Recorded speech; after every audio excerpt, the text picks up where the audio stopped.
नमस्कार दोस्तों, मैं हूं रोशन और आप देख रहे हैं जीके अफेयर्स यूट्यूब चैनल। दोस्तों, इस चैनल पे आपको प्रीवियस ईयर पेपर का डिस्कशन मिल जाता है, तो आप लोग जरूर इस चैनल को सब्सक्राइब कर लीजिए और बेल आइकन को प्रेस रखिए। दोस्तों, आज हम जो पेपर डिस्कस करेंगे वो है DFCCIL में जो जूनियर एग्जीक्यूटिव इलेक्ट्रिकल का पेपर हुआ था 28 सितंबर 2021 को सेकेंड शिफ्ट में। उसमें जनरल अवेयरनेस के जितने भी क्वेश्चन पूछे गए थे सभी को एक एक करके हम डिस्कस करेंगे और अपना नोट भी साथ में बनाते चलिए ताकि उसको आप अंत समय में रिवाइज कर सकें। PDF आपको हमारे टेलीग्राम चैनल पर मिल जाता है, तो ज्वाइन कर लीजिए, लिंक डिस्क्रिप्शन में है।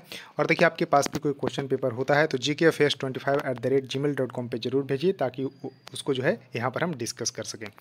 तो देखिए, क्वेश्चन पेपर जो हम डिस्कस कर चुके हैं 2016 और 2018 का डिस्कस कर चुके हैं।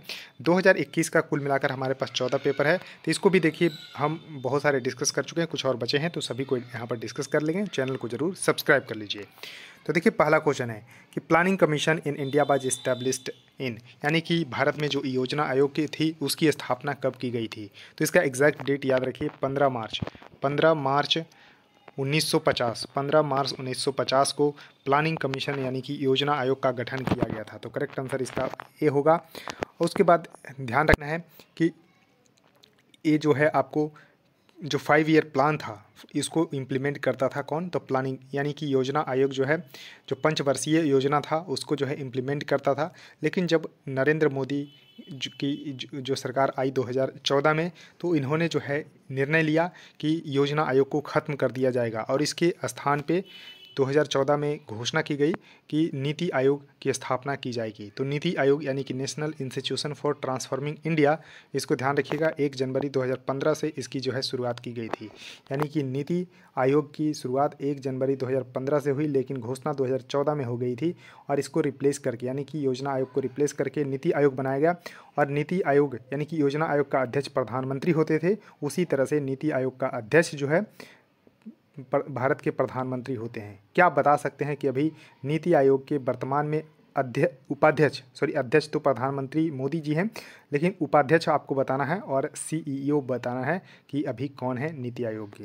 तो दोस्तों, इसका करेक्ट आंसर है ए 1950।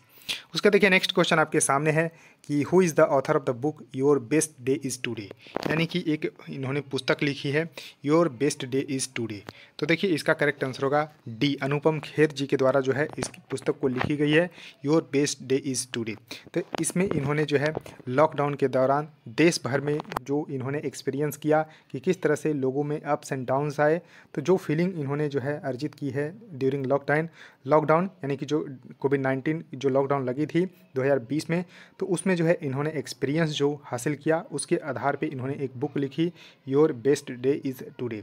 और इसके 2 अदर बायोग्राफी इन्होंने लिखा है the best thing about you, ये भी इन्हीं के द्वारा लिखा गया है। यानी कि आपसे क्वेश्चन पूछा जाएगा कि the best thing about you किसने लिखा है, तो अनुपम खेर जी के द्वारा। उसके बाद lesson life taught me unknowingly, ये भी इनके जो है ऑटोबायोग्राफी है, ये भी जरूर ध्यान रखना है। The lesson life taught me unknowingly और the best thing about you और your best day is today, ये तीनों जो है अनुपम खेर जी के द्वारा जो है लिखा गया है। उसके देखिए, नेक्स्ट क्वेश्चन आपके सामने है कि किस देश ने लगभग 20 वर्षों की रोक के बाद 2021 में मृत्युदंड को जो है समाप्त कर दिया है। तो देखिए, 2020 में जो है समाप्त कर दिया मृत्युदंड को, यानी कि कैपिटल पनिशमेंट अब नहीं दिया जाएगा। तो 20 वर्षों की रोक के बाद तो सेंट्रल एशियन कंट्री कजाकिस्तान इसका सही उत्तर होगा। तो इसको ज़रूर ध्यान रखना है, तो कजाकिस्तान इसका सही उत्तर होगा। और ये जो है सेंट्रल एशियन कंट्री है, यानी कि मध्य एशिया के जो है कंट्री है कजाकिस्तान। तो इस तरह से आपको ध्यान रखना है, तुर्कमेनिस्तान, कजाकिस्तान, तो इस तरह से जो कंट्री हैं वो सेंट्रल एशियन कंट्री है। उसके देखिए, क्वेश्चन है कि in which year the Rowlatt Act was passed. तो देखिए, भारत में जो है रॉलेट एक्ट जो है कब पास किया गया था, तो 1919 में। तो देखिए, 1919 में इसको काला कानून भी बोला जाता था। इसमें बिना दलील बिना वकील जो है इस तरह से जो है लोगों को अरेस्ट कर लिया जाता था। और इसमें जो है प्रेस की स्वतंत्रता जो है लगभग ख़त्म कर दी गई थी। ध्यान रखिएगा, प्रेस की स्वतंत्रता लगभग ख़त्म कर दी गई थी और बिना परीक्षण के मुकदमे जो है यहाँ पर जेल में डाल दिए जाते थे। तो इस तरह से इसको काला कानून यानी कि काला अधिनियम जो है कहा जाने लगा था 1919 में। और इसी के विरोध में जो है जालियांवाला बाग में जो है इसके विरोध में 2 प्रमुख नेता सत्यपाल मलिक और सैफुद्दीन किचलू को गिरफ्तार कर लिया गया था और जालियांवाला बाग में इसके लिए हम लोग विरोध कर रहे थे और बैसाखी का त्यौहार भी मना रहे थे। तो 13 अप्रैल 1919 को जालियांवाला बाग जो है हत्याकांड हुआ था। तो ये भी जरूर ध्यान रखना है। तो 1919 इसका सही उत्तर होगा। करेक्ट आंसर यहाँ पर सी सही हो जाएगा, ध्यान रख लीजिएगा। उसके देखिए नेक्स्ट क्वेश्चन है कि नेल्सन मंडेला पुरस्कार किस क्षेत्र में दिया जाता है। तो देखिए नेल्सन मंडेला मानवीय सेवा के लिए जाने जाते हैं। तो करेक्ट आंसर इसका सी, मानवीय सेवा के लिए ही जो है नेल्सन मंडेला पुरस्कार दिया जाता है और संयुक्त राष्ट्र के द्वारा दिया जाता है। संयुक्त राष्ट्र के द्वारा हर 5 साल में दिया जाता है और 2 लोगों को दिया जाता है हर 5 साल में, यानी कि 5 साल में एक बार दिया जाता है और 2 लोगों को दिया जाता है और जनरली चूज किया जाता है एक मेल और एक फीमेल को मानवीय सेवा में जो उत्कृष्ट कार्य किए हैं। तो इसको जरूर ध्यान रख लेना है। उसके देखिए नेक्स्ट क्वेश्चन आपके सामने है कि 2022 के फीफा विश्व कप की मेज़बानी कौन सा देश करेगा। तो देखिए 2021 में एग्ज़ाम होने वाला था, 2022 इंपॉर्टेंट था। तो 2022 का फीफा वर्ल्ड कप कहाँ हुआ था, तो कतर में हुआ था और कतर में हुआ था। तो इसको ध्यान रखिएगा। और इसको जीता किसने था, तो अर्जेंटीना ने। तो अर्जेंटीना ने जीता लियोनेल मेसी की कप्तानी में और इन्होंने गत चैंपियन फ्रांस को हरा दिया था। तो फ्रांस इससे पहले जो चैंपियन था 2018 में जो रूस में वर्ल्ड कप हुआ था, उसमें जो है फ्रांस जो है विजयी था, फ्रांस विजेता था। लेकिन 2022 की जो वर्ल्ड कप हुआ कतर में, उसमें जो है अर्जेंटीना ने फ्रांस को हराकर जो है खिताब जीत लिया लियोनेल मेसी की कप्तानी में। तो इसको जरूर ध्यान रखना है। उसके बाद बात करते हैं 2026 की जो वर्ल्ड कप कहाँ पर होने वाला है। तो हर 4 साल में ये वर्ल्ड कप होता है। तो 2026 की बात करते हैं तो देखिए उत्तरी जो अमेरिकी महाद्वीप है, यानी कि 3 कंट्री बेसिकली इसमें है, यूएसए, मैक्सिको और कनाडा। तो यही 3 देश में जो है 2026 का फीफा वर्ल्ड कप होने वाला है। अगर फीफा की बात करते हैं तो इसका मुख्यालय जो है कहाँ पर है, तो ज्यूरिख स्विट्जरलैंड में इसका मुख्यालय है। ज्यूरिख स्विट्जरलैंड में इसका मुख्यालय है फीफा का, ध्यान रख लीजिएगा। तो कतर इसका सही उत्तर होगा। उसका देखिए क्वेश्चन है कि दिसंबर 2020 में किस भारतीय राज्य ने सौर ऊर्जा नीति 2021 की घोषणा की। तो देखिए सौर ऊर्जा नीति की घोषणा 2021 में जो है दिसंबर 2020 में जो है घोषणा कर दी थी राजस्थान। तो इसका करेक्ट आंसर होगा राजस्थान। तो इसको जरूर ध्यान रखिएगा। और देखिए राजस्थान का टारगेट था कि 2022 के अंत तक 1.2 गीगावाट जो है सोलर जो है कैपेसिटी विकसित करें। तो इस तरह से ध्यान रखिएगा।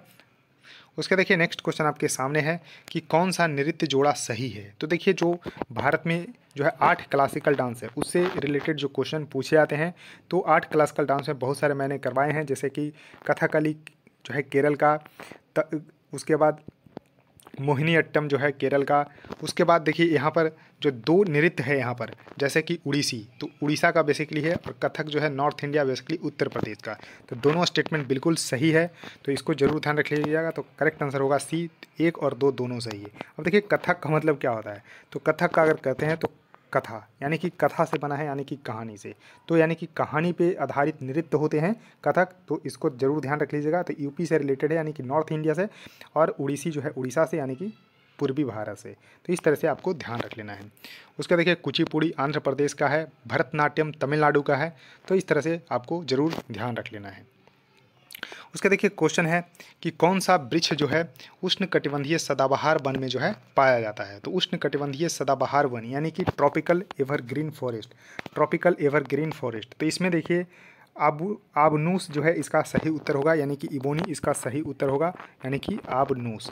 तो देखिए इस तरह के जो है जंगलों में जो है पाया जाता है। और इस तरह के जंगलों में, यानी कि उष्णकटिबंधीय सदाबहार वन में जो है और वृक्ष जैसे कि महोगनी, शीशम, रबड़, सिनकोना, ध्यान रखिएगा, इबोनी यानी कि आबनूस, महोगनी, शीशम, रबड़, सिनकोना इत्यादि वृक्ष जो है पाए जाते हैं। तो इस तरह से ध्यान रख लेना है।